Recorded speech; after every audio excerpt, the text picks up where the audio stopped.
ایمان کے کم ہونے کی بہت سی ریزنز ہیں، آج وہ بھی ہم ڈسکس کریں گے. What are some of the reason کہ انسان کا ایمان اتنا ڈاؤن ہوتا ہے کہ اس کو یہ چیزیں افیکٹ ہی نہیں کر رہی ہوتی، اس کو ریمائنڈرز ہی افیکٹ نہیں کر رہے ہوتے، وہ ریالٹی کی طرف آ ہی نہیں رہا ہوتا، اور وہ لیزینس اور پروکریسٹینیشن کا اس حد تک شکار ہو جاتا ہے کہ وہ کہتا ہے کہ نہیں، بس وہ اپنے گرد ایک سرکل ڈرا کر لیتا ہے اور اس سرکل سے نکلنا ہی نہیں چاہتا کہ بس میں نے اس سرکل سے نہیں نکلنا. What's the reason? Let's discuss some of the signs. So signs of weak ایمان. سب سے پہلے ہم ویک ایمان کے سائنس ڈسکس کرتے ہیں، ڈائگنوز کرتے ہیں پرابلم کو. This is one of the signs of weak faith, weak ایمان، کہ ہم گناہ کریں اور گناہوں کو کچھ نہ سمجھیں.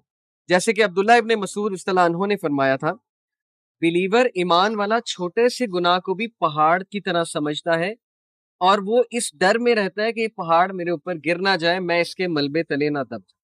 یعنی اس کا ہارٹ کنسٹرکٹڈ فیل کرتا ہے چھوٹے سے گناہ. اور منافق گناہوں کو، بڑے گناہوں کو بھی ایسے سمجھتا ہے جیسے ایک مکھی آ کر بیٹھی اور اس کو یوں جھٹک کے اڑا دیتا، یعنی ڈزنٹ کیئر. گناہ ہے، واٹ گناہ، واٹ سن.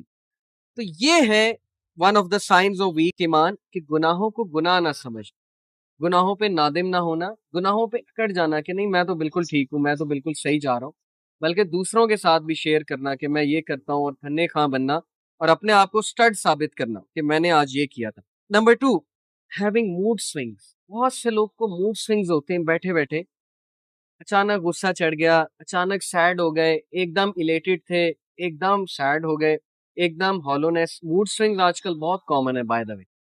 اور bipolar mania disorder اسی کا نام ہے. Bipolar mania disorder میں ہوتا ہے کہ لوگ ایک دم سپر ڈپر ایکسائٹیڈ ہوتے ہیں اور اس کے بعد اچانک ٹھپ کر کے گرتے، اسپیشلی ٹین ایجرز. اچانک غصے ہو جائیں گے، اچانک چیخنا شروع کر دیں گے، اچانک پیرنٹس کو جو ہے وہ ہاسٹائل ہو جائیں گے، پیرنٹس کے ساتھ دشمن سمجھنا شروع، پھر ٹھیک بھی ہو جائیں گے. سو موڈ سوئنگز کا تعلق، let me tell you, confirm بات ہے میری ریسرچ کے مطابق، بلکہ ہمیں اللہ رسول بتا رہے ہیں کہ اس کا تعلق روح کے ساتھ ہے، سول کے ساتھ ہے، قلب کے ساتھ. اگر ایک انسان کنٹینٹڈ ہے اپنے قلب، اس کا قلب کنٹینٹمنٹ میں ہے، غنی کر دیا اللہ نے اس کا قلب، تو آپ دیکھیں گے اس کے موڈ سوئنگز نہیں ہوں گے. کیونکہ پروفٹ صلی اللہ علیہ وسلم سے زیادہ تو سٹریس کسی کو نہیں آ سکتا.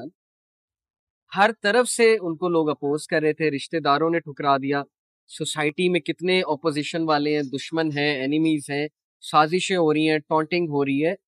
کوئی بندہ یہ کلیم تو نہیں کر سکتا نا مجھے ان سے زیادہ سٹریس ہے. جاب بھی ان کی کتنی ہیکٹک تھی، ہم یہ کلیم نہیں کر سکتے ہماری جاب ان سے ہیکٹک ہے. یٹ ان کو موڈ سوئنگز نہیں ہوتے. نبی صلی اللہ علیہ وسلم نے کبھی گھر آ کے نہیں چلائے، کبھی بچوں پہ غصہ نہیں نکالا، کبھی وائف پہ غصہ نہیں نکالا، یا کبھی جو ہے وہ کسی نیبر پہ غصہ نہیں نکالا، کسی دوست پہ غصہ نہیں نکالا. ان کا سٹیبل ایک جو ہے وہ موڈ ہوتا ہے. سٹیبل موڈ رکھنا یہ بڑا مشکل کام. تو یہ کام اصل میں ہمیں سننا سے فالو کرنا چاہیے کہ وائے سو نبی صلی اللہ علیہ وسلم کا موڈ کیسے سٹیبل رہتا تھا. چاہے وہ غم میں بھی ہوتے تھے، لیکن وہ غم کہاں پر جو ہے وہ جا کر نکالتے تھے؟ تہجد کی نماز میں اللہ کے سامنے. That's why he was stable. وہ لوگوں کو نہیں بتاتے تھے. ہماری کوشش ہوتی لوگوں کو غصہ شو کریں، لوگوں کو جو ہے نا وہ اس طرح بن کے دکھائیں کہ آج ہمارا موڈ نہیں خراب، آج ہم سے بچ جاؤ. یہ کیا ایمان ہوا؟ ایمان تو یہ ہے کہ آپ اپنی چیزوں کو برداشت کریں، بیئر کریں، شیئر ضرور کریں، چاہنے والوں سے شیئر کریں اور اللہ سے بھی شیئر کریں، لیکن کوشش کریں اپنے موڈ سوئنگز کو جو ہے وہ کنٹرول کرنے کی کوشش کریں. تو جب انسان کا ایمان تھوڑا سا شیک ہوتا ہے، ویک ہوتا ہے، تو موڈ سوئنگز ڈیفینیٹ ایک بات ہے. تو اس لیے وی ہیو ٹو ڈسکس کہ ان چیزوں کو کیسے کنٹرول کریں. نمبر 3 سائن، مشکلات کا مقابلہ نہ کر پانا، مشکلات سے گھبرا جانا اور مشکلات میں اللہ کو بلیم کرنے لگ جانا، یہ بھی ویکنس آف ایمان، سائن ہے کہ آپ کا ایمان ویک ہے، اللہ تعالیٰ پر آپ کا توکل نہیں ہے. Number 4، liking to argue and speak a lot is one of the signs of weak faith.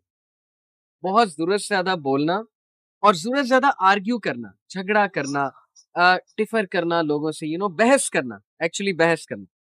سورہ الکہف چیپٹر 18 ورس 54 اللہ کہتے ہیں وَلَقَدْ صَرَّفْنَا فِي هَذَا الْقُرْآنِ لِلنَّاسِ مِنْ كُلِّ مَثَلٍ وَكَانَ الْإِنسَانُ أَكْثَرَ شَيْءٍ جَدَلًا. لک ایٹ دس ورس، اس میں ڈیپتھ آپ چیک کریں. اللہ تعالیٰ کہتے ہیں کہ ہم نے قرآن کے تھرو انسان کو ہر اگزامپل دے دیا. وَلَقَدْ صَرَّفْنَا فِي هَذَا الْقُرْآنِ لِلنَّاسِ مِنْ كُلِّ مَثَلٍ. ہم نے انسان کو ہر مثال دے دی ہے قرآن کے تھرو. بٹ وَكَانَ الْإِنسَانُ أَكْثَرَ شَيْءٍ جَدَلًا، انسان بہت جھگڑالو، آرگیو کرتا ہے،